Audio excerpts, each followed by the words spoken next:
the drama which changed the chess world, the drama which converted into a legal battle. So in today's video, I'm going to tell you about the controversy of Magnus Carlsen and Hans Niemann. In 2022, they were playing a tournament named Sinquefield Cup. The field was very strong. Magnus Carlsen, Areza Firuzia, Shakhriyar Mamediyarov, Hans Niemann, and many strong players were also playing. In the third round of the tournament, Magnus Carlsen was paired against Hans Niemann. Hans Niemann, with the black pieces, defeated Magnus Carlsen, and the drama started after that. Magnus Carlsen withdrew from the tournament on the spot, and after 2 months, when they were playing in a tournament against each other, Magnus Carlsen resigned after first move. So that created a suspicion in the media, and after that, Magnus Carlsen alleged Hans Niemann of cheating. You can also see the controversy on the screen, the screenshot on the screen, and I'll be also putting it in the description. So now let's see what was that game that created so much hype in the media. Let's see. So in this game, Magnus Carlsen was playing with the white pieces and Hans Niemann was with the black pieces. So Magnus Carlsen started the game with the move d4. Hans replied with the knight east f6. Hans was playing really calmly in this game. Really, he was focusing on his preparation. His opening preparation was also really calm. Okay, Magnus goes with c4, taking the whole center. Hans goes with e6. Magnus develops its knight, and this is normal territory. It can be either be converted into Queen's Gambit declined or Nemzovich defense. Now we can play any of this. Hans opted for Nemzo defense. It is a really good system for black pieces. Magnus goes with this g3 move, trying to get a Catalan type of structure because he's really comfortable with those Catalan type of structure. Now normal moves happens, developing happens, black castles it out. White also develops the pieces. Now black strikes in the center on the pawn, but we are not going to take the pawn and simplify the situation in the center. Now Magnus asks a question to the black bishop. Black bishop takes, pawn takes. Now you can see the structure is bit compromised for white pieces, but he's Magnus Carlsen, no doubt. Now Hans Niemann takes the pawn in the center, pawn in the flank pawn, the c4 pawn, and now the center is bit open. We can take this pawn after some trades. It is not important to take this pawn. If he defends it with b5, we can start to counter on the queen side by playing the a4 move. So now what happens? Now developing goes on. Hans also strike with the flank pawn with the c5 move. Now Magnus castles it out. Hans exchanges some pawns. Now Magnus is offering him a queen trade in the middle of the board, which Hans didn't accept it and took out his knight and developed his knight. Now Magnus Carlsen took this pawn, and now you can see Magnus has a bit compromised of a structure, but it's not that big of a deal. Magnus pieces are more developed and more of on a good squares. Now Hans takes some space in the center with his pawn. Now normal development goes. He develops his bishop, and Magnus on the spot asks him move to the bishop. But now Magnus Carlsen plays a move which is a counter move. We call them a counter attacking move. He's counter attacking the queen. But now Hans Niemann also attacked the queen of Magnus like this. Now you can see both the queens are hanging on the board. So some exchanges happen. Magnus takes the queen on d8. Hans takes the queen on c4. Magnus exchanges the rook on a8. Hans takes back, and now we have this position. Now Magnus also tried to ruin the structure of black pieces, but in the long term it is better because these pawns are better than these pawns, these two pawns, and it is these pawns are going to be exchanged, but these are weaknesses, these two pawns. Okay, what happens? Magnus marches with his king towards the center, because now we have a end game, and in end game our kings need to be active as well. Magnus stops the infiltration of the rook from coming to the d2 square. Now his knight goes to a5 and a5 to clamp down on this square, or either move this bishop and clamp down on this square. So this is how development is going on. But later in the game, in end game, Magnus is going to be doing a blunder, and that will cost him the game.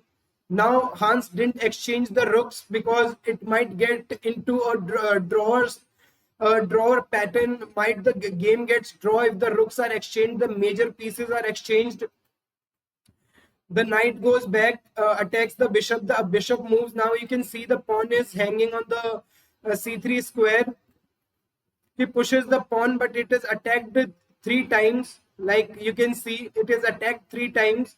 So we can take it. Definitely Hans take with the bishop to get an imbalance, because if we take with the knight, we'll take back with the rook, and we have a rook and a knight, and our opponent has a rook and a bishop. So this is an imbalance. Now Magnus goes with a check. The black kings come up. Now this is an end game in which the structure of black is pretty reasonable. We can say that is not that bad, and the pawn is also weak on this square. If we just directly place rook to c3, then we can take this pawn. So what happens? He goes bishop to d5, attacking this pawn. And Hans goes back, because any of the moves will let him in danger, because the rook can come to d7 and attack this pawn. So Magnus goes and attacks the a7 pawn. But now you can see from the eval also, it is getting a bit better for black pieces, because these pawns are not that big of a threat. But these 2 pawns can become a threat in the future, like this. So a6 played, saving the pawn. Magnus tries to attack the b7 pawn, but for now it is defended. Hans plays this move to try to not let the white pieces go g4. Now you can see the structure is bad, but the king is also close, so it is not big of a thing. Now Magnus goes and attack this pawn on e5, but Hans pushes it to e4. Now here Magnus plays g4 move, try to disturb the structure of black pieces, but it is not a good move, because Magnus calculated that if Hans takes, he'll take this pawn. But he attacks the bishop first with his rook, and when the bishop moves, the knight will come to c4 square. The idea is to take the knight to the d6 square to defend this pawn and this pawn. So the structure will not be compromised, and this pawn will be advanced. It is advanced in enemy territory. So now he plays this move a4, but now black pieces had good advantage, and now Hans plays a great move. That is his knight to d6, because now he's attacking the rook. He's also defending everything in his position, like this.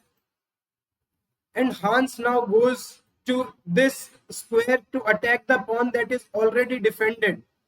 But now try to look how Hans tries to create ruckus and try to win this game. Now you can see he's 1 pawn up, and this pawn is not attacked because the knight is defending the pawn. He attacks the knight, but here comes a crazy, incredible move. Because if you take the knight, I'm going to be giving a check on rook c1, and if you block with the rook, then I'm going to take this pawn and you'll lose the rook, or either I will be promoting the queen. So he takes the pawn. Now Hans moves the knight, and now you can see if you take the pawn and if the king moves, there is a mate. There is a checkmate here. So Magnus places king to f1, and now you can see this is going to be getting really dangerous for him. Be here only for the complete game. You can see that how Hans Niemann's knight is going to be really deadly for Magnus Carlsen. First, Hans Niemann gives this check. Magnus King's move up. Now he's attacking the bishop as well as the pawn. So the bishop can take the pawn now. So Magnus took the pawn. Hans Niemann took this pawn. The king cannot go to any of the square, can come to only these two squares. So he comes back to this square. And now Hans Niemann goes with rook e1. Try to give some checks and try to lure his king in some checkmating attack, giving a check again, and now moving the king up, so not getting into any discovered attacks, now getting the king up. So now Magnus moves his bishop, but now slowly the game is getting really hard for Magnus to defend. Now he pinned the bishop to the rook, and the bishop cannot move because the rook is hanging in behind. So he gave a check with the rook. The king moves to the g6 square. This was a nice move defending this pawn. If you had gone to this square, then the rook can attack this pawn. He goes back now. But now here Hans Niemann will be finding a great tactic in the position. He plays his bishop back. Now you are thinking that the rook is hanging, but wait a second. The king moves up. Magnus took the rook, and now if you found the move, please do comment it down below. Hans Niemann comes with his knight and gives a check, and this knight will be so catastrophic, so demon knight, that it is going to be eating Magnus's win. Now he takes the rook. Now this a5 move. Now you can see this bishop can attack these pawns because these are on light squares, but it is late now. Now Magnus's king walked down. Now this fork again, giving fork to everything, to every piece of white pieces. Now white moves. Hans takes the pawn. Magnus gives up another pawn to attack these pawns. So Hans takes it, and now it's just a matter of technique for a grandmaster like Hans Niemann. He took his knight out. On this corner, and now wherever the bishop moves, our pawns are going to be promoting. No way what, either he takes the pawn or not. So he takes the pawn in the game, and some knight movement. These are great moves because now a knight is going to be a monstrous piece sitting on the squares. So knight takes the pawn because the pawn was attacked and it was on a black square. And now black is simply 2 pawns up.